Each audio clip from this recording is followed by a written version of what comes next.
உங்களுடைய வாழ்க்கையில சோம்பேறியாக உட்கார்ந்து இருக்க வேண்டாம். எனக்கு கர்த்தர் செய்வார் என்று வார்த்தை கொடுத்து விட்டார், நான் அப்படியே உட்கார்ந்திருப்பேன் என்று உட்கார்ந்திருக்க கூடாது.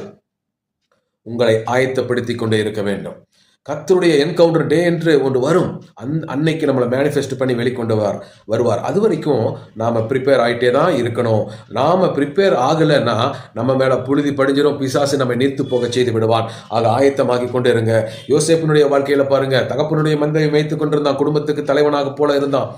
ஆனால் போத்திப்பார் வீட்டில் அடிமையாக தான் போனால், ஆனால் அந்த வீட்டு நிர்வாகத்தை சிறப்பாக செய்தார்.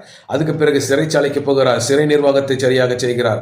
அதற்கு பிறகுதான் தேசத்தினுடைய பொறுப்புகளில் உட்காருகிறார். ஆக எனக்கு அன்பான கர்த்தருடைய பிள்ளைகளே, உங்களுடைய ஒவ்வொரு இடங்களிலே நீங்கள் எப்படி இருக்கிறீர்களோ அந்த இடத்திலிருந்து ஏதாவது ஒன்றை கற்றுக்கொண்டே இருங்கள், ஏதாவது ஒரு செயல்பாடை செய்து கொண்டே இருங்கள். அது உங்களுக்கு ஞானத்தை தரும், உங்களுக்கு அறிவின் முதிர்வை தரும், உங்களுக்கு ஒரு ஒர்க்கிங்